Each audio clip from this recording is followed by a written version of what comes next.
Aisha Ibrahim is here, and it's time for Joining Us Interactive. Hello, Aisha. Hello, Israel. And the thing about which one do you stand for, or what's your stance on this? Let me take your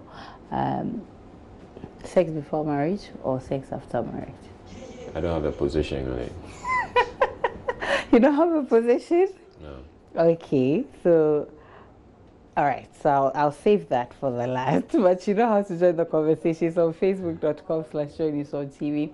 On Twitter, it's at Joy News on TV. And on WhatsApp, the figures are on your screen. The digits, are on your screen. Now, let's start with the KNUST Governing Council that has been dissolved and replaced with a 7-member interim council with a mandate of ensuring the university is reopened in 14 days.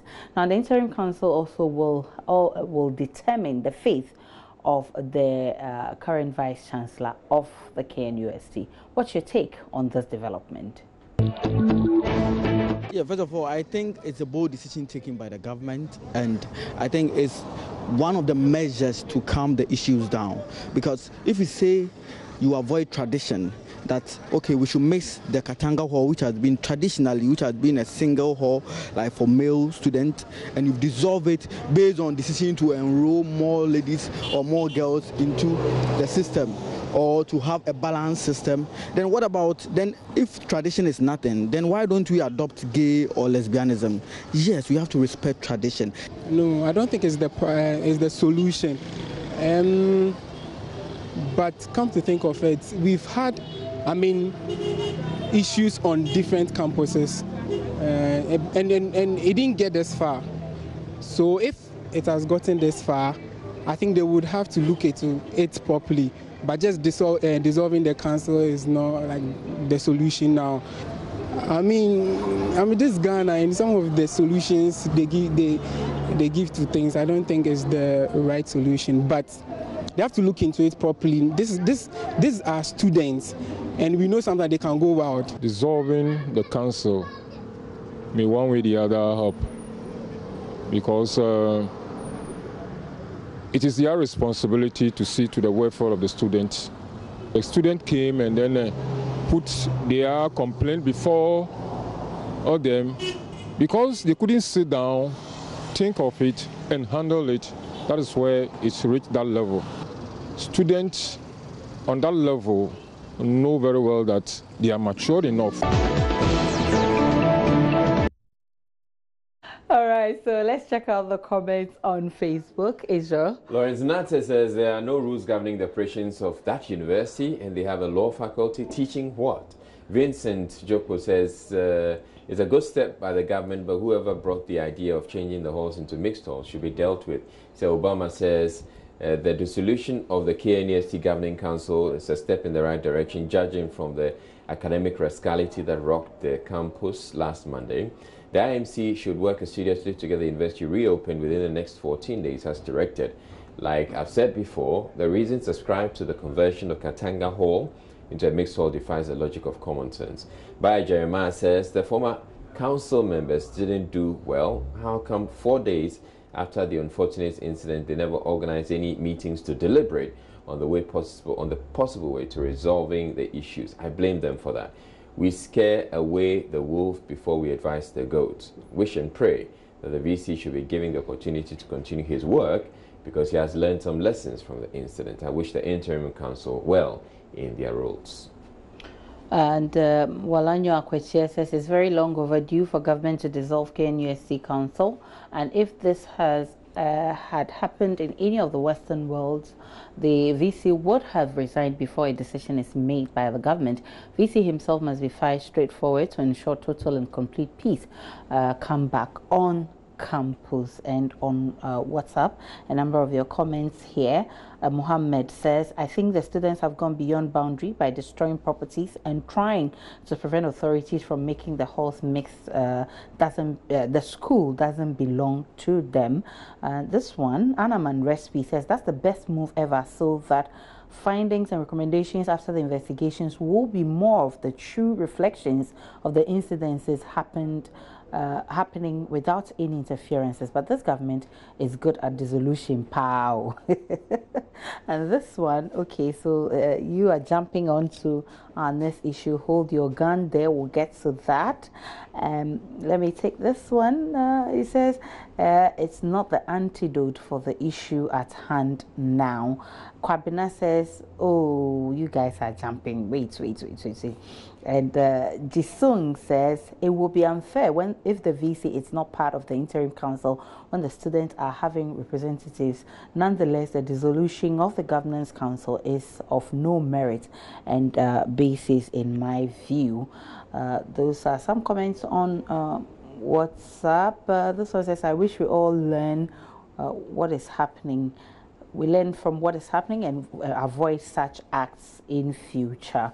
And this one says, I think the students, okay, so I think I've read this one before, so don't send it again. Abednego says, it's quite mind-boggling, but it could be a right direction. Those are some interesting comments there. First one, Rabbi Salifu from Tamale says, dissolving the council is not the solution, but getting the right things done is the ultimate. Let's get on to our next issue, which a lot of people have already jumped on, and Israel says he doesn't have a stance. We'll see. We'll get to know if he has, because there's been an age-old debate over what the right thing should be. I mean, sex before marriage or sex after marriage? Well, as Ghanaians, our culture and tradition accept only one thing, sex after marriage.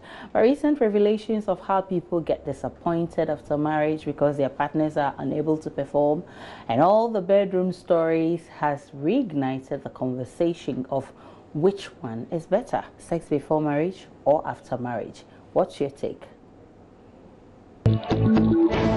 We all know the Bible frowns on sex before marriage. So as a staunch Christian, I don't go with that. I believe in sex after marriage. But then I think it's one difficult thing to go through as a Christian, because to obey the Bible and then afterwards to go through such a thing, I think it's quite very difficult. If it is about health, maybe he's going through stress or something, that's why he's not being able to satisfy me.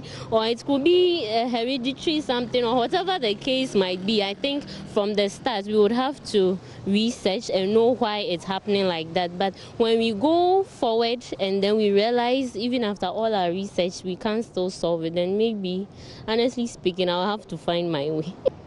Everything goes. I can't choose between sex before marriage or sex after marriage. I don't think it's good for you to marry before sex. Though we came and made that in the world, but now things are changing. So that's not the advice I'll give to people. But if the person is willing to have sex before marriage, for me it goes. I support sex before marriage. Whether marriage before sex before marriage, I support sex before marriage. You know, if you want to buy a new car, you've not tested the car, you want to use the car just like that. What about if you go and the car is not good? And they have reasons why people marry. People marry for sexual satisfaction, people marry for companionship, people marry for support. We have reasons. But if I'm marrying because of sexual satisfaction, that is no problem. So I like the sex before marriage. The sex is not going to break us apart. It's a covenant that can even keep us close.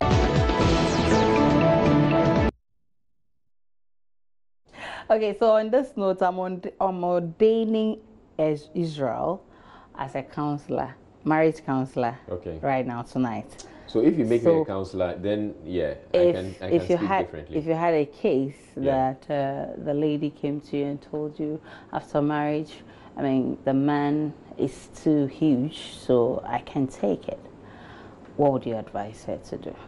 Well, if it's too huge, you can take it. I don't know. Too huge, you can't take it. What is too huge? Is that what you're going to tell what is too huge? Your clients? What is too huge? Okay, I'll tell you. I don't get the... Let's see what people are saying on Facebook. Probably you get to know what too huge means. Okay. So Obama has impregnate you 5 months before marriage, so I can be sure my bride price won't be in vain. Let's move on. Ajiman Ekume says, I still Okay, stand so, by- so you didn't read the Okay, let me read. Because he replied himself. no, Or, no. okay, so Nan Peter, isn't it the same thing you did? You think I don't know? Speak the truth and Ajiman Ekume says, I still stand by sex after marriage. No matter how bad it is, it can be resolved. But if we have sex and don't marry, we just keep having more partners and endangering yourself both physically and spiritually. You have a good point, actually. Prince Sarabidiako says, whether Jonah swallowed the whale or the whale swallowed Jonah, at the end there was a swallow. Oh, you haven't answered the question. Raymond says, keep voting. I'll stand by the winner.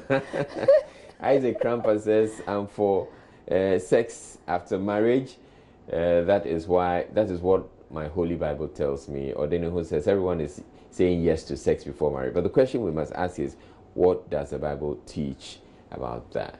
Okay, let me check out the WhatsApp comments. The Prince says, sex before marriage or sex after marriage will not determine a successful marriage. What you need in marriage is all about trust and love. And Gilly says, sex after marriage is a thing of the past. It is not practiced anymore. Really? Maybe to you. People are still practicing that. And this one says, the most difficult job in the world is one which is not done yesterday. Sex is not what keeps marriage. So if the person is known to have HIV, will you try before? And this one, he says, sex after marriage is good because when you marry, whatever the case may be, you will manage for God's sake. But in a mere relationship, I can abort for new. Okay. And this one says, I will go for sex after marriage for religious and cultural practices internalized in me. After sleeping with her and later something happens, let's say the counselor tells you to stop courtship because of your genotypes, then you have worried your partner. My ladies, hold on your shorts. Okay. And the chemical from Pasa says, you don't buy something and take it home only to realize it's a bum. I must test what I want to buy.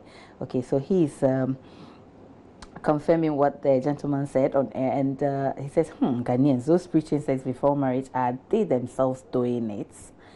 And Stephen says, I will go for sex before marriage because I need to test it whether there is a problem or not. And this one says, good evening, Aisha, please, I wonder how we have crude oil and its refinery in this country, but still also different story. Okay, so he's talking about something else. That's why he says, hello, Joy News. Can I say, oh, okay, yes, you can. You can. And Kojo says, sex after marriage is hard, but God help us all. How hard is this? Israel, is it So hard? what's your stance? Sex before marriage or after marriage? Well, I think it depends on the situation you find yourself. So you take a decision which one you want to go. What was your practice? After marriage. Why do you want to put you on the spot? Yeah, but it was after marriage, but I wasn't disappointed. So yeah, sure. Okay, if you say so. You still want to you want to do some counseling? No. I will not attempt any counseling. But it's a tricky situation, I'd say, because yes, those who are saying that you would have issues if you don't know what you're getting yourself into, they may have a point. Except I don't subscribe to you deciding that you're going to test. So what you're going to test? If keep it on means testing. If it doesn't work, you keep testing. Yeah.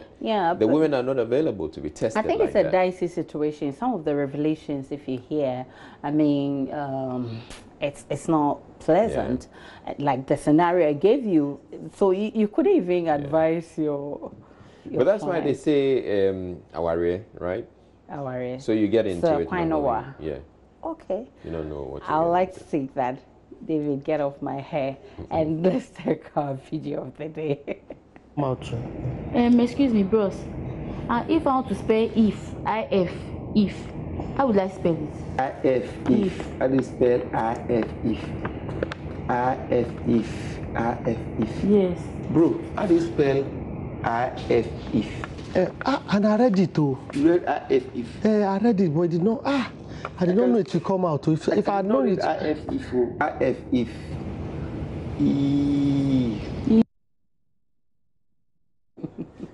Israel, can you help me spell my name? Yeah, your name, I can help. All right, that's Aisha. Okay. Or do you want Ayisha? Oh, you spelled it right. Aisha, baby.